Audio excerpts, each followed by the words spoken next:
të shtaqojmë të martën, po doja që ta fillonim të hanën me bojkot të orës parë. Dhe ju garantoj se nuk do guxoj shkollë dhe mësues që të marrë masa ndaj jush për grevën, të mohoj të drejtën e grevës, do të përballet me pasojat më të rrepta ligjore. Me pasojat më të e drejta e grevës është e drejtë kushtetuese. Dhe pyetja e dytë, zoti Berisha, në fakt non grata juaj nuk është se po përdoret më nga kundërshtari juaj politik, kryeministri Edi Rama. Dhe duke qenë se jemi shumë afër zgjedhjeve, a pret Sali Berisha ndonjë dhuratë nga Shtetet e Bashkuara të Amerikës që mund të ndikojë në betejën elektorale të 11 majit? Ju keni thënë çështja me Gonigal deri tani nuk është se ka pasur pra të reja, por a flitet dhe a ka mundësi që zoti Berisha të udhtoj drejt Shteteve të Bashkuara të Amerikës përpara 11 majit? Unë nuk kam një projekt që të udhtoj para 11 majit drejt Shteteve të Bashkuara. Por siç e keni pa ju, ato ndryshime epokale në Shtetet Bashkuara flasin vetë. Nuk ka nevojë t'i komentoj Sali Berisha. Gjarprit ju pre koka. E thash këtë. Edi Rama heq dhe vend fotografit, bën walk culture me fotografit e Alexis Soros dhe George Soros. Dosja e McGonigal ka filluar të ecë, është në këmbë. Ajo që në rast se unë, dy gjëra mund të them. Në rast se unë nuk kam në plan në projekt një vizitë në Shtetet Bashkuara, unë ju garantoj se Edi Rama do ekstradohet pas 11 majit në Shtetet Bashkuara. Atë pret ekstradimi. Ose pastaj do vi në gjykohet këtu një gjyqi përbashkët, po më shumë të shkoj atje ku e ka kryer krimin. Zoti Berisha, unë kam një pyetje se takon zotit Velia, i cili është arrestuar për shkak të hetimeve që janë kryer ndaj tij. Përse keni ju një qendrim përse zoti Velia sulmon prokurorin Olsi Dado dhe nuk sulmon Altin Dumanin, i cili ka firmosur edhe ai si Olsi Dado po në dosjen e Erion Veliajt, dhe përse zoti Velia nuk sulmon prokurorët e tjerë, Dritan Prençin, i cili ka dosjen e inceneratorit, dhe Klodian Brahon, që ka dosjen e 5D-s. Dhe duke parë gjuhën e përdorur dhe frekuencën e postimeve nga zoti Velia i kohët e fundit, keni ju ndonjë informacion, a ka marrë zoti Velia ndonjë mesazh nga zyrtar të lartë të lidhur me Edi Ramën? Pra çfarë po ndodh me të? Tani, pyetje e drejtë. Pse Edi Rama nuk sulmon Dritan Prençin, 5D-n, prokurorin e 5D-ve dhe Altin Dumanin, mercenarin? Natyrisht, pse Erion Velia? I ka kolegë këta. Këta në kolegë këtu. Rastisi njëri që s'është kolegë, edhe ai është armik. Sepse tani, të themi atë që është, ta më thonë. Këto që ky është akuzuar mbi bazën e letrës së Anesti Angonit, Anesti Ballukut, janë shumë të rënda, pa diskutim. Dhe ka një, themi kështu, ka një dukuri të shëmtuar shumë. Se tani del Laila Asadi me 1 milion euro a garderoben, del Ajola Xoxe me 870.000 euro garderoben. Janë gjëra shumë të ngjashmëra, shumë të shëmtuara. Del Arber Veliaj, po keni vure ju? Arbri ka marrë 1 milion euro për Uanin, arbër që s'mund të ndodhë kur mërë sotri. Si mund, në vend se kompanitë private të ndihmojnë në një mënyrë ose një tjetër, janë entët shtetërore që japin para kompanive private. Dhe Erion Velia i jep arbrit 1 milion për uanin, për një 10 të telekomunikimi. Mirë po këto që të gjitha i kanë kapërdi. Qoftë Kraja, se nuk është e jush, Kraja ka dhënë Kraja ka qenë me Premçin. 2 javë para se të mbyllet dosja e inseneratorit, ku Kraja kishte mbesën e vetë me shefet prokurimeve të bashkisë. Ka qenë mbesa e Arben Krajs. Pra, edhe nipin po aty. Pra, këto janë kolegë për Erion Velin. Rastisi që Olsi Dado nuk është kolegë. Nuk është kolegë, sepse Olsi Dado dosjen vetë, me guximin e vetë, me inkurajimin e Lubis, me shkelën e syrit Trams, apo tjera ato nuk i di, unë s'mund them, por ky e lvizi dosjen. Dhe ky ka paraqitur para publikut faktet më të tmerrshme që mund paraqiten, gjinën topat me 500 euro, 100.000 euro, 100.000 euro, gjinët 260.000 apo sa euro TVSH, blerje TVSH shkojnë 800.000 sa, gjinën vilat, trafshuret pa rafshura, dhe paraqitet një fotografi, se ja fotografia, se ka qenë vjerë njerë, ka ngrënë një drek aty dhe kjo është fakti që pa asnjë dokument vjerri për te. Asnjë dokument. Vetëm një fotografi e vjerrit që ka shtruar një drek aty vjerrit, dhe kjo është vila e vjerrit, në një kohë kur janë 10 dokumenta që faktojnë se vila është e Erionit dhe Ajolës, se u rafshu vila për zgjeruar borrin e tjerë e tjerë. Pra, i kemi të gjitha këto. Tani,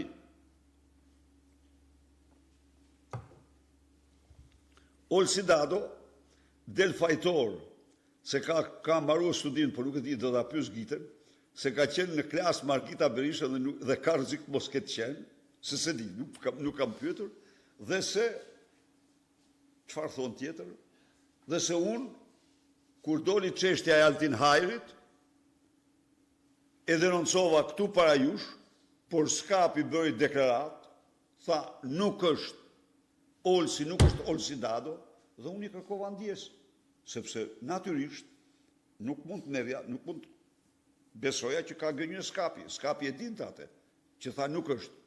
Ishte Olsi Çela apo ishte kush ishte, atë Skapi nuk e tha, se Skapi merr peng, funksionon me pengmarrje, duhet thoshte, nuk është Olsi Dado, po njeriu i 2 kostumeve është Olsi X-i.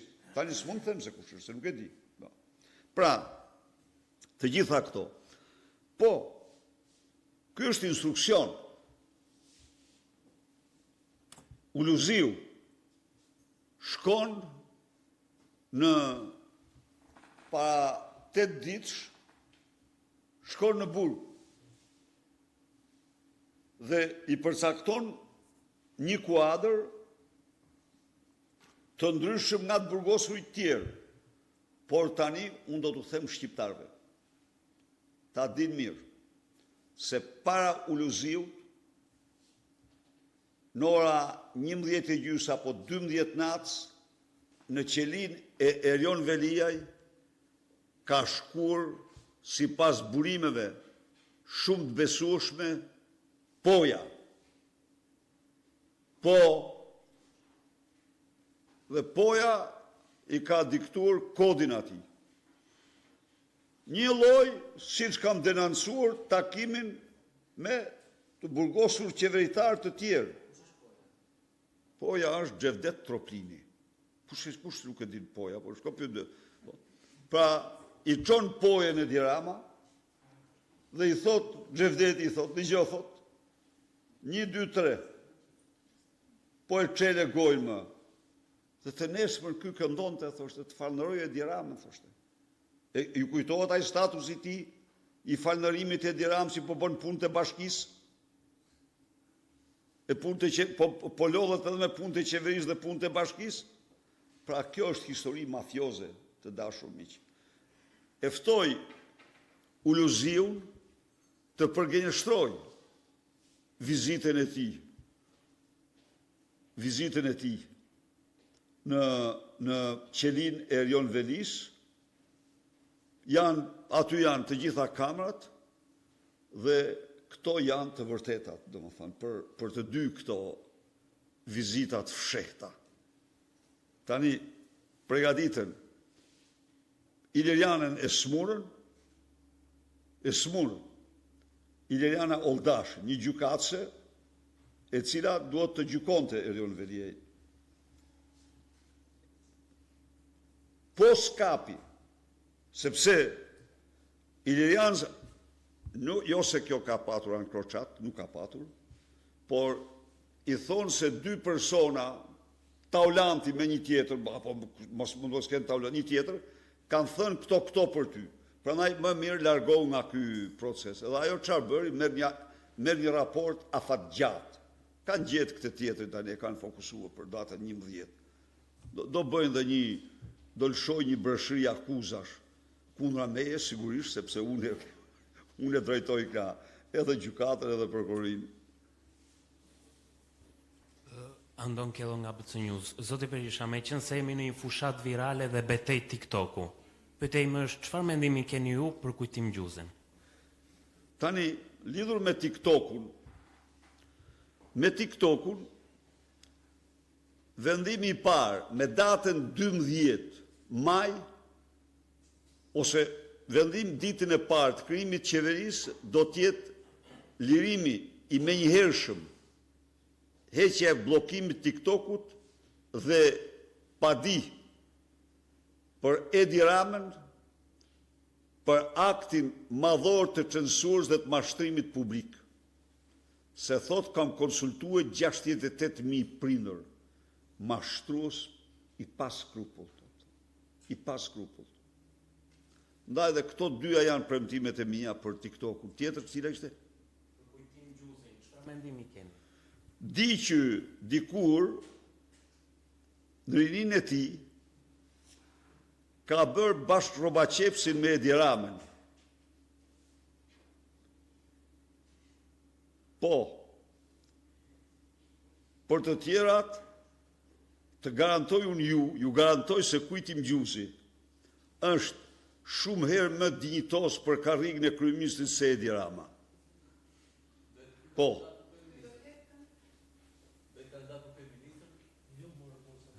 Jo, po them, jo se Edi Rama, po ja përdor emrin atij, Gjuzi.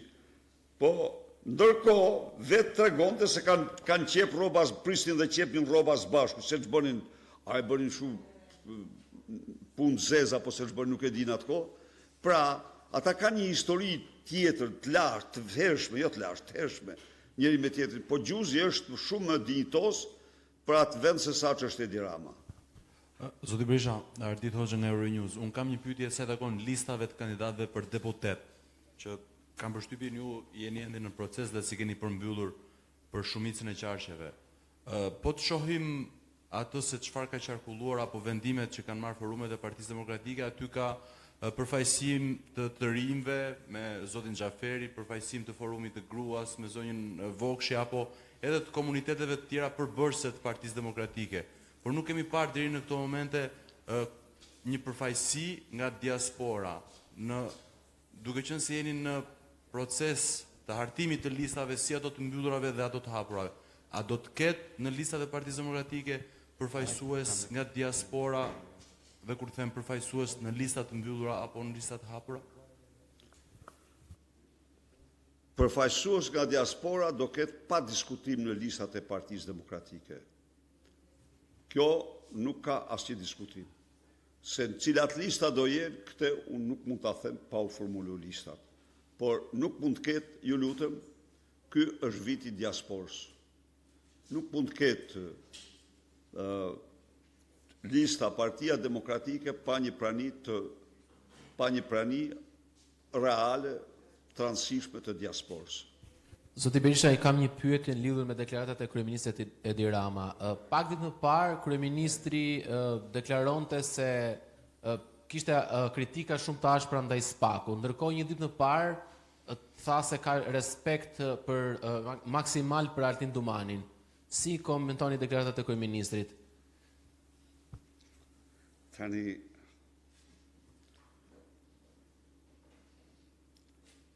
kjo është një linjë e kristalizuar qartë, marrëveshjet Rama-Dumani janë denoncuar nga unë në mënyrë të përsëritur. A ju kujtohet ju, ka qenë Prisni, ka qenë shtatori ose gushti I vitit 2024, kur unë kam denoncuar takimin e tyre në zyrët të kryeministrit, në Dajt, po ka ndodhur dhe takime tjera njëri me tjetrin. Ata faktikisht sa po